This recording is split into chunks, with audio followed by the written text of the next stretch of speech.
What's up, y'all? This is your boy Isaiah Standback, and you guys have tuned into the I Am Standback YouTube channel. You guys are going to see it right there. Bam, right there. Make sure that you guys go ahead and follow. Make sure you guys ring the alarm so that you guys are able to know exactly when I'm dropping some new wisdom on you, because this is the place you come to when what? When you want to become the smartest ones in the room. For those of you that this may be your first time, this is the channel where we do deep dives into the game of football, especially the NFL, to give you guys a little bit more insight and ensure that you're the smartest ones in the room when you guys are watching the game.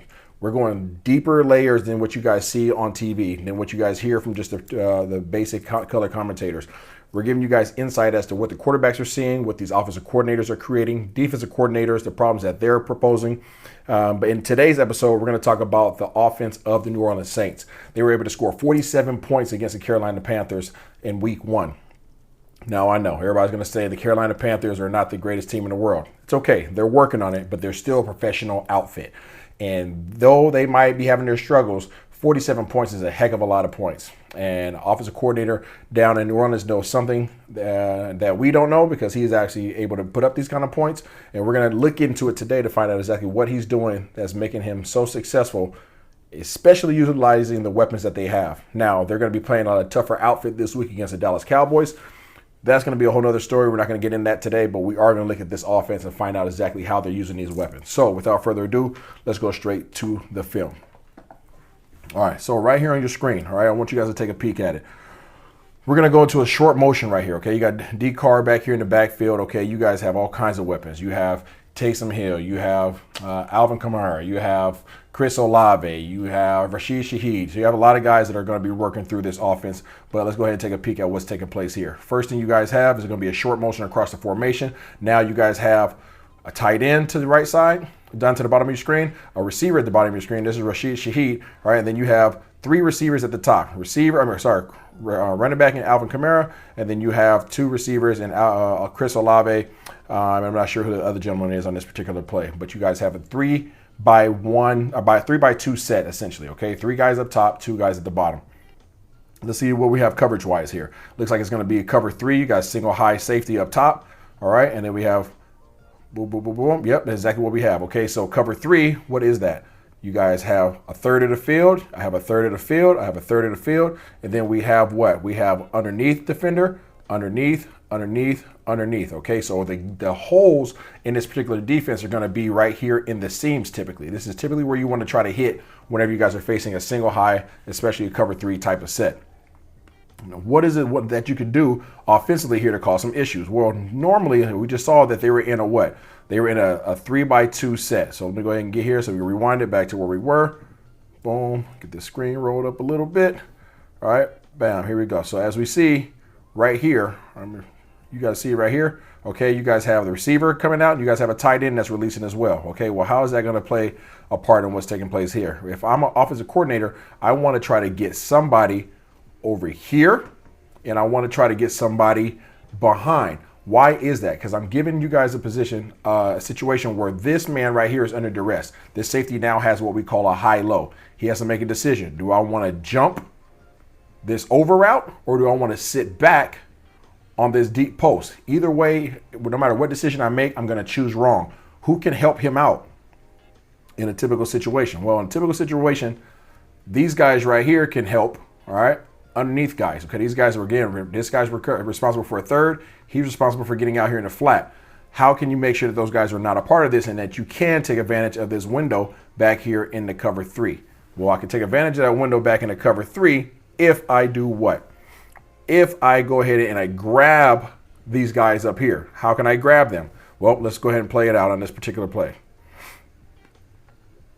Boom, I can run short routes. So offensive coordinator does a good job calling a short route. He's going to hitch up here. He's going to hitch up here. Now the eyes of these defenders are where? There. There. They have to jump it. They can no longer have the responsibilities of sitting back here in this zone. And again, we put the stress on this safety, and we're going to go ahead and let this play all the way out.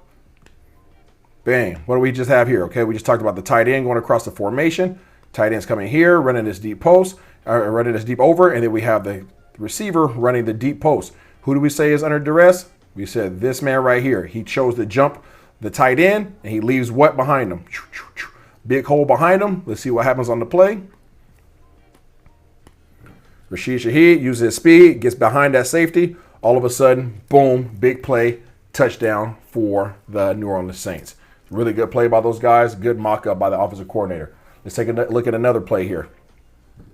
Boom, let's pause it. They just had a short motion come across, okay? So you have 1, 2 guys at that side, 1, 2 guys at this side, and now you're doing what? Now you're taking this guy who's going to be a very dangerous threat in that of Alvin Kamara, and you're running him to the double side. So now you essentially have a 3-by-2 set, okay? Help you guys see it. Receiver, tight end, running back coming in a short motion. They like to run a lot of screens out here and really try to stretch the defense. You guys see how much room is between the next defender and Alvin Kamara, all right? This defensive end is going to get blocked by that tight end typically if they're running a screen, so there's a lot of space for him to work. They want to stress you out there. So let's go ahead and play it through, see what happens. Boom, ball snap. Okay, Alvin Kamara is now running a route from the backfield. Okay, from 5 yards deep, he is running a route. Now, what can he do to go ahead and cause a threat for this defense? Well, for this particular defense, he can do what? He can draw the defense. We just talked about high-lows. He could draw both of these defenders, right, in this cover 2 now, okay? Cover 2, this is an invert 2, so he has the half, he has the half, he's pressing up, he has the hook, he has the hook, he's a low man here, okay? So these are the responsibilities for these individuals on this particular play. Good mock-up by this offensive coordinator because he knows that this man right here has to do what? He has to come up and respect that. This man also is responsible for what? Underneath. Anything that's underneath here, he's responsible for. So if I'm going to do what we call a high-low, I'm going to take both of these guys out of the play and make them jump forward. If I make them jump forward, there's typically going to be what? A gap here because this guy is responsible for that. This guy's responsible for that. Nobody's going to be responsible in the middle. Let's see how it plays out. Bang. Alvin Kamara, we just talked about him coming out the backfield. He came into short motion here, came up, and now he's running an under route. Okay, well, who has to be responsible for that under route? There's 2 guys whose zone he's in. This guy right here has to respect it. This man right here has to respect it. If both of those guys jump that, and this man right here is afraid of somebody getting over the top, this man right here is bailing out because he has a deep threat, literally getting on his toes right here at the top of the screen. Right, he has to respect that. Now I want you guys to see how big of a hole there is here in the middle of the field. This is called a high-low. If you go backwards, I hit this guy. But if you guys go ahead and jump this man right here, now I have a whole gap behind you. That's exactly what they do on this particular play. High-low, bang, completion all day long. That's something that you have to be aware of if you guys are deciding to play a 2-high shell. So we just saw a cover 3 beater. We just saw a cover 2 beater, all right? I can go to that play, the last play that we're going to take a peek at. And I'm seeing this for the first time with you guys as well. Okay, so this is real time review right now. All right, let's take a peek at what we have coverage-wise. Okay, it looks like they're playing 2-high shell, safety, safety. All right, but as we go ahead and slow-mo it, you guys see the rotation. Okay, the rotation, they're rotating down. The pre-snap was what? This is where most NFL quarterbacks struggle, okay? Most quarterbacks struggle, but some NFL quarterbacks still struggle with this. 2-high shell, okay? So right now I'm thinking cover 2. That's your responsibility. Let me go ahead and clear it up and give you guys yellow so it's easier to see. And cover 2, my responsibility, my responsibility, my responsibility, my responsibility, boom, boom, boom. Okay, that's the cover 2 responsibility. But at the snap of the ball, what happens? Snap of the ball, boom. Now all of a sudden we run to a cover 3. Okay, so now my responsibility is a third, a third, a third, boom, boom, boom, boom. Okay, so covering this zone, covering this zone, covering this zone, covering this zone. 4 guys underneath, 3 guys up top. Okay, so we just talked about some of the weak spots of a cover 3 or where? The seams. Okay, this man is responsible for everything in the middle of this field. Okay, everything in the middle of the field, this guy's responsible for that. He's responsible for that. Well, let's see what happens on this particular play. Let's see how it plays out. Bang. Okay, we're going right over the middle. So we talked about the stress, right? Last time they ran what? They ran a deep over, okay? All right, they ran a deep over and they ran a big boy post over the top of it, okay? Putting who under duress? They put this safety under duress, okay? That's what they did on that previous touchdown.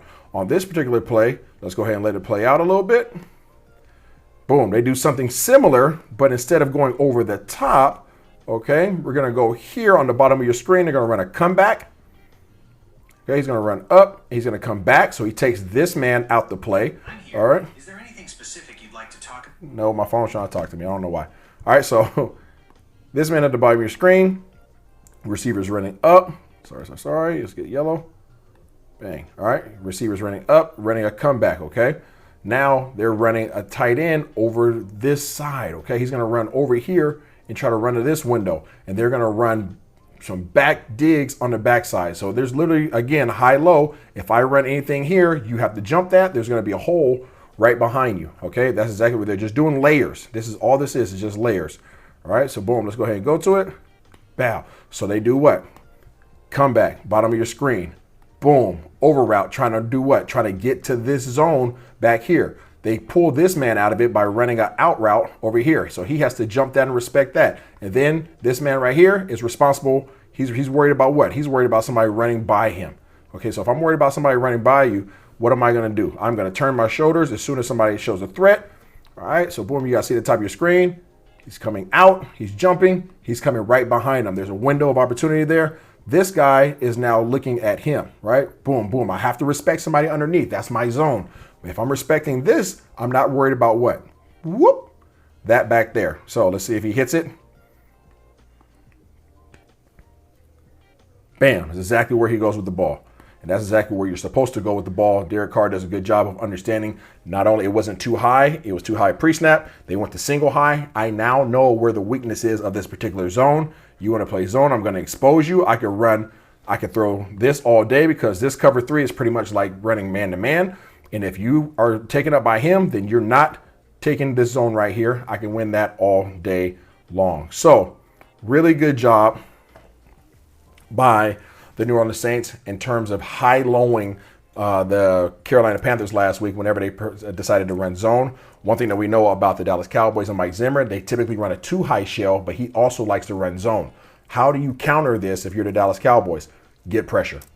Get pressure because every zone has a weakness. If you allow these receivers to get 12, 15, 20 yards down the field and work into these zones, these weak spots of your zones, you're going to find yourself in a whole world of trouble. Dallas Cowboys have really good pressure, but also Derek Carr and these Saints are putting up a lot of points because they have a lot of weapons, and he understands the concepts and understands the weaknesses of the opponent's defense. That is the eye in the sky.